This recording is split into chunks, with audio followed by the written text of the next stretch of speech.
história aqui um pouco da história do Marco Aurélio, né?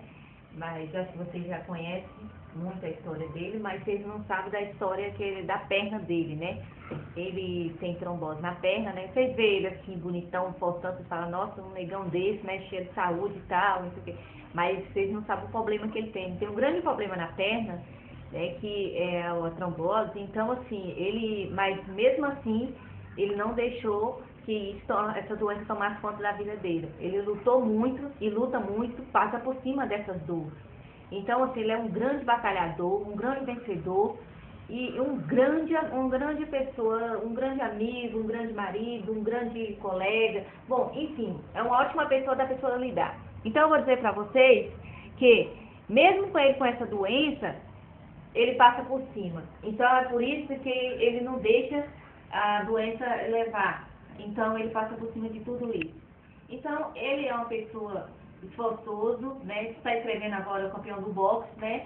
Ele é um grande artista, né?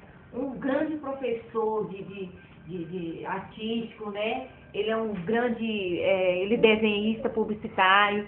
Então, assim, nossa, ele é um grande professor. Então, quero dizer para vocês que quem conhece um pouco da história do Marco Aurélio, e quem não conhece, então precisa conhecer mais. Vê nos blogs dele, acesse o Google, vê a história do Marco Aurélio roteirista, que vocês vão ver como é o Marco Aurélio roteirista. Vocês vão conhecer um pouco do Marco Aurélio roteirista, do filho da Dona Lúcia, e que mora no Jardim Zilda, né, irmã de Renata, irmã de todas as meninas, Roberta, né, Nilza, enfim, de Fio, né, Anderson, e todos eles. Então, vocês conhecem um pouco da história do Marco Aurélio, roteirista, Marco Aurélio, o Frei Marco Aurélio.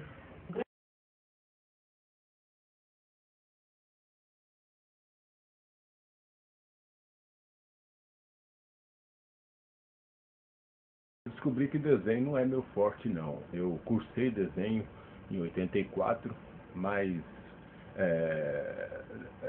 depois que eu descobri o mundo da televisão, dos roteiros para televisão, né, dos roteiristas, dos autores, eu mudei completamente de profissão, né? Então eu fui escrever técnicas de roteiros para TV e cinema, que é o que eu gosto de fazer, né? Então, assim, eu tenho certificado de desenhista publicitário, né? Estudei no colégio Projetos, em Santo Amaro, mas não segui carreira. Eu abandonei para me tornar um roteirista. E é aqui que eu crio, né, as minhas histórias, na vontade de emplacar em emissoras, produtoras de cinema. Então eu crio os meus trabalhos, os meus roteiros aqui, né? Estudei muito para isso. Eu estudei muito. Fiz curso de roteirista, de dramaturgia. Posso me considerar um dramaturgo e posso me considerar um roteirista. Estou criando aí um projeto para o cinema, são 2 projetos para o cinema e uma sinopse, né, para a teledramaturgia, que é a telenovela.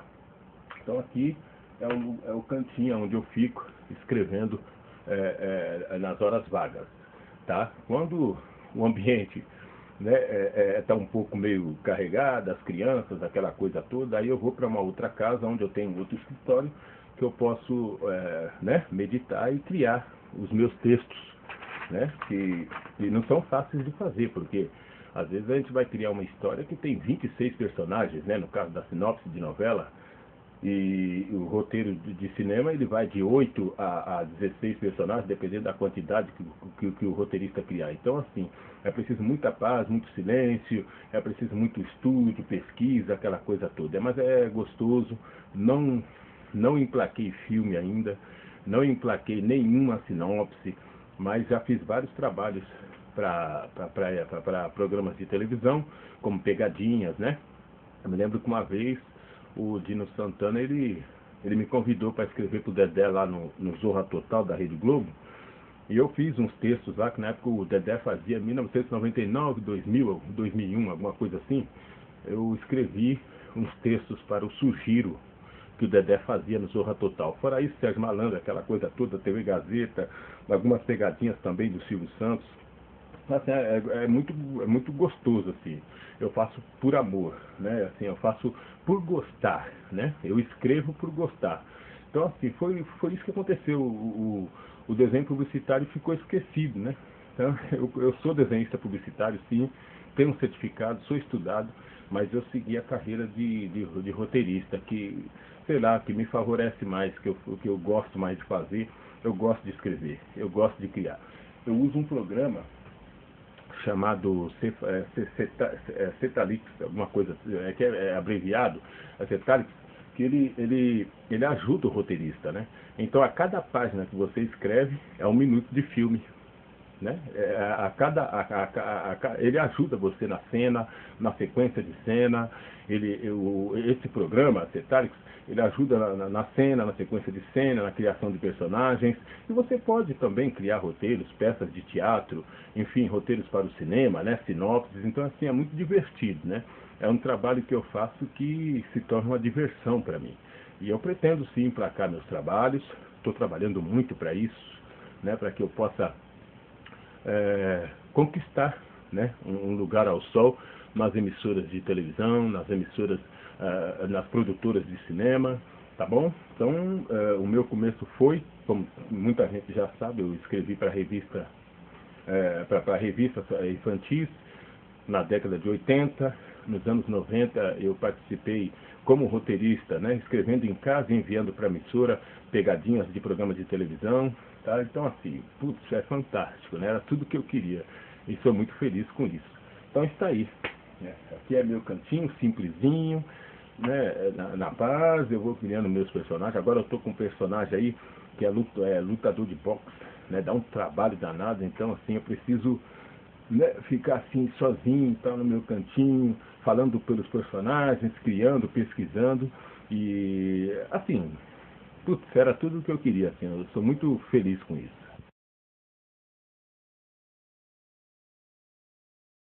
A verdade é que essa história sobre boxe que eu estou escrevendo para o cinema, ela começou em 1984, né? Na década de 80, quando eu era roteirista. Eu escrevia para a revista infantil, que hoje quase não se usa mais, né?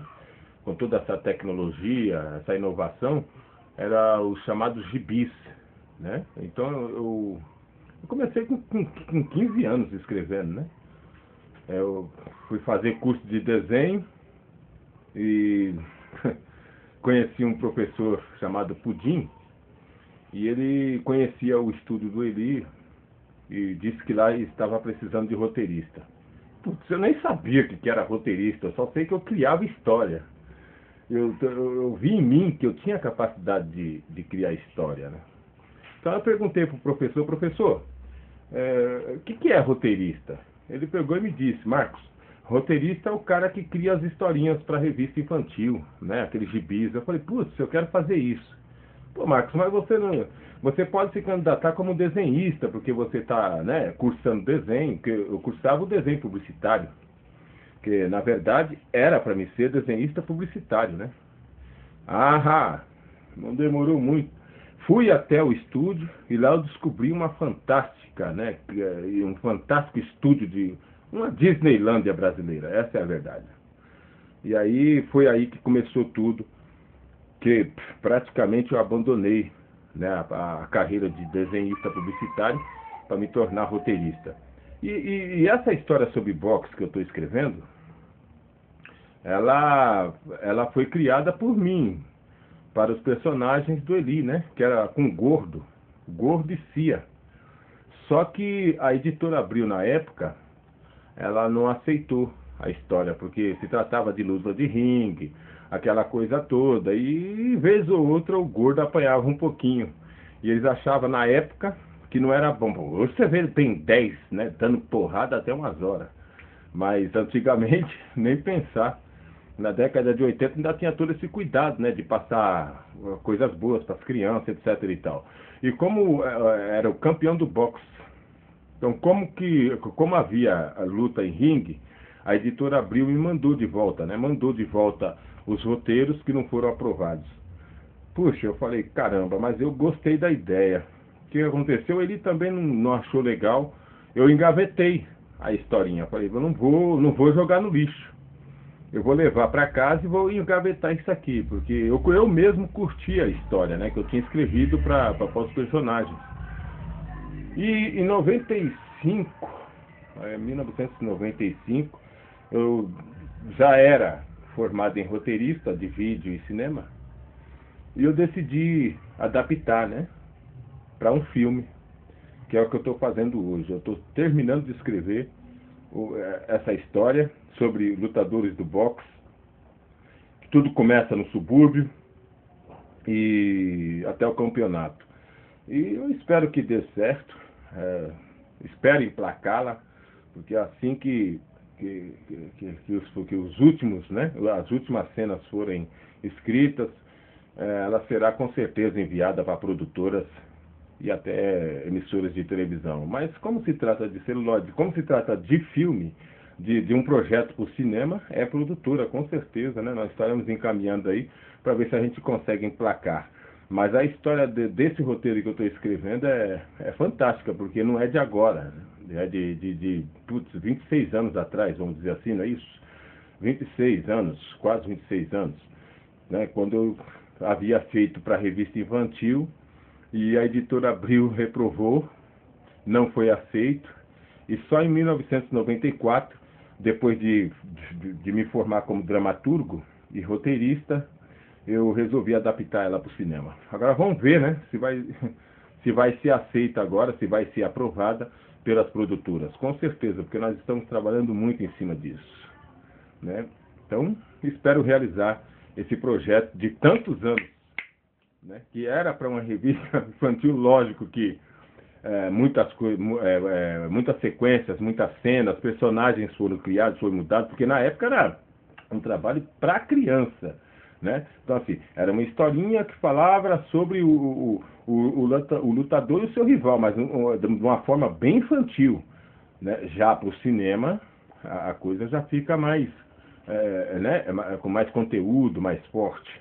Mas eu acho que vai valer a pena, né? E tenho certeza que a gente vai conseguir emplacar essa história. Eu pretendo muito, estou trabalhando muito para isso.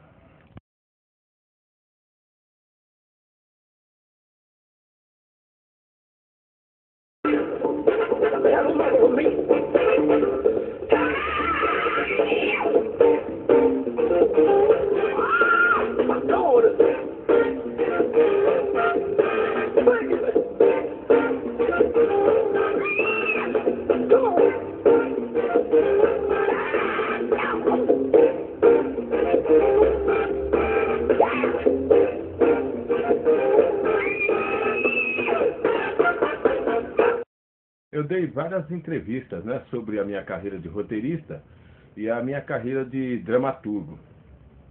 E, de repente, você me pergunta assim, por que James Brown, né?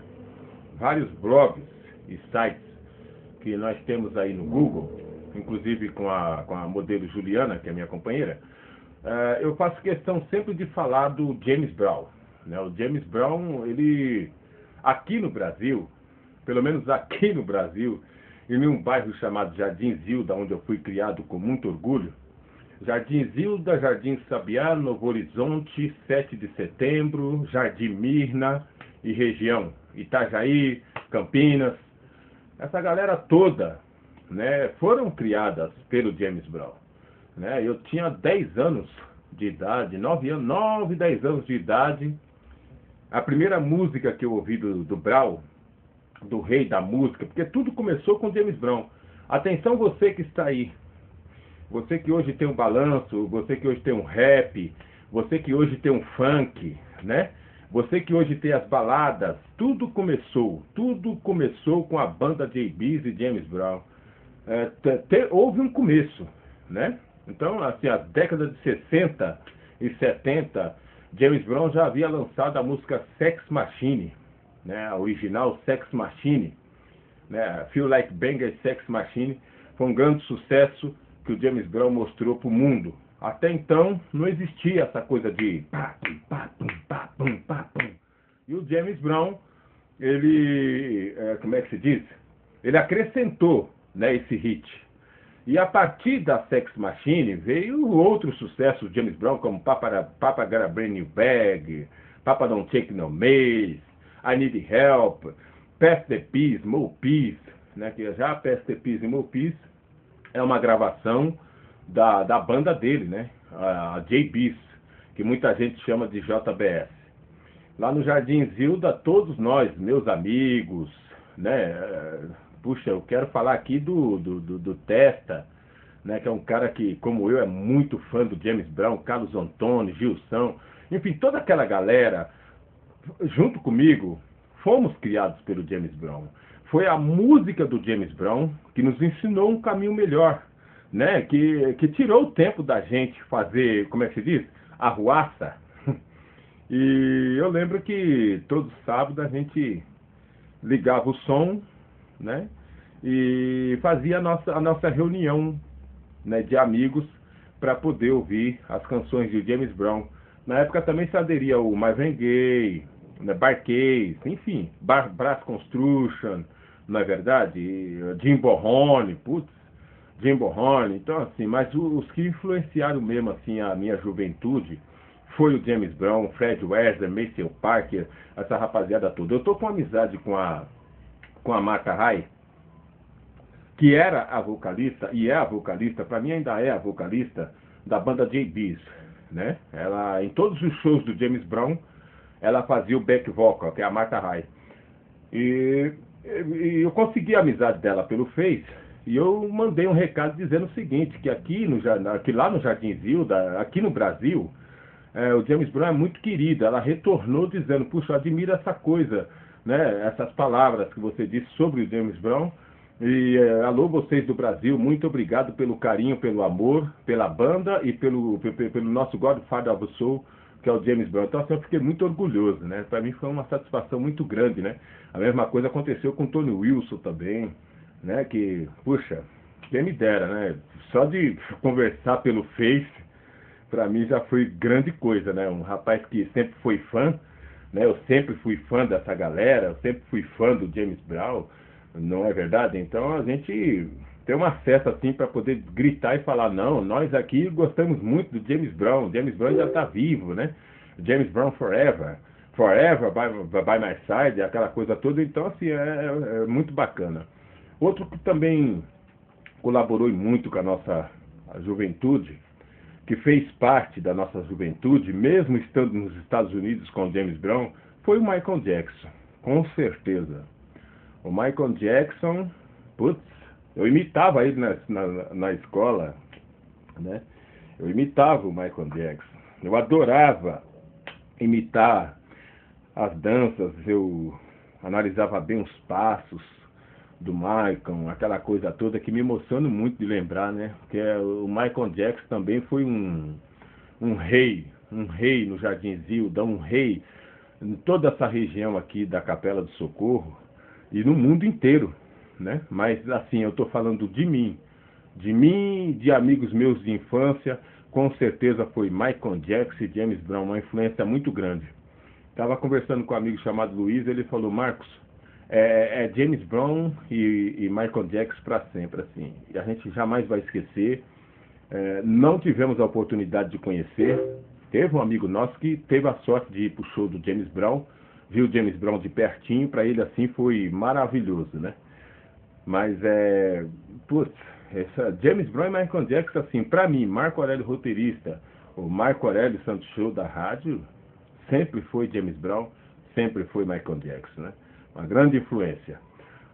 No mundo da telenovela, nós temos aí autores consagrados, né? Gilberto Braga, Silvio de Abreu, Benedito Rui Barbosa, Ivani Ribeiro, sabe, esse conjunto de artistas que me influenciaram, porque eu fui criado sem pai e minha mãe foi pai e mãe, né? Então, assim, o tempo que eu levava para cuidar dos meus irmãos, para ajudar minha mãe, eu ouvia e assistia, né, os trabalhos desses autores, desses cantores. Então, assim, putz, sinceramente, assim, as pessoas perguntam, nossa, Marcos, mas você ouve muito James Brown, putz, você é fã do cara. Não, sou fã e agradecido. Eu aprendi a falar inglês com 9 anos de idade, um inglês básico, lógico. Eu não tenho inglês fluente, mas eu entendia as mensagens do James Brown, eu entendia as mensagens do Michael. E eu fui seguindo aqueles conselhos e, sei lá, consegui, né, evitar muita coisa na minha infância, né, muita coisa de ruim. Então, assim, James Brown e Michael Jackson é para sempre, sempre será.